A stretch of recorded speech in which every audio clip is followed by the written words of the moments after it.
തലയണ നിർമ്മാണ കമ്പനി തീവച്ച് നശിപ്പിച്ച കേസിൽ ഒരാൾ പിടിയിൽ. പെരുമ്പാവൂർ മുടിക്കൽ എല്ലുംവിളയിൽ വീട്ടിൽ സിദ്ദിഖിനെയാണ് പെരുമ്പാവൂർ പോലീസ് അറസ്റ്റ് ചെയ്തത്.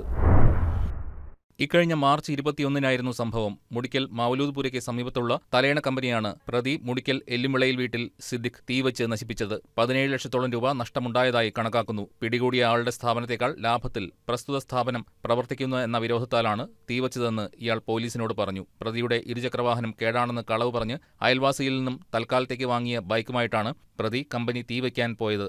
ദൃശ്യങ്ങളടക്കം പരിശോധിച്ച് നടത്തിയ ശാസ്ത്രീയ അന്വേഷണത്തിനൊടുവിലാണ് പ്രതി പോലീസിന്റെ പിടിയിലായത്. റൂറൽ ജില്ലാ പോലീസ് മേധാവി KS സുദർശന്റെ നിർദ്ദേശാനുസരണം പെരുമ്പാവൂർ ASP ഹാർദിക് മീണയുടെ നേതൃത്വത്തിൽ രൂപീകരിച്ച അന്വേഷണ സംഘത്തിൽ പെരുമ്പാവൂർ ഇൻസ്പെക്ടർ L അനിൽകുമാർ, SI-മാരായ പ്രവീൺ പ്രകാശ്, ജോജോ ജോർജ്, SL അർജുൻ, അബ്ദുൾ ജലീൽ, ASI-മാരായ രതീശൻ, സുബൈർ MP, CPO-മാരായ നജ്മി, സിബിൻ എന്നിവരാണ് ഉണ്ടായിരുന്നത്.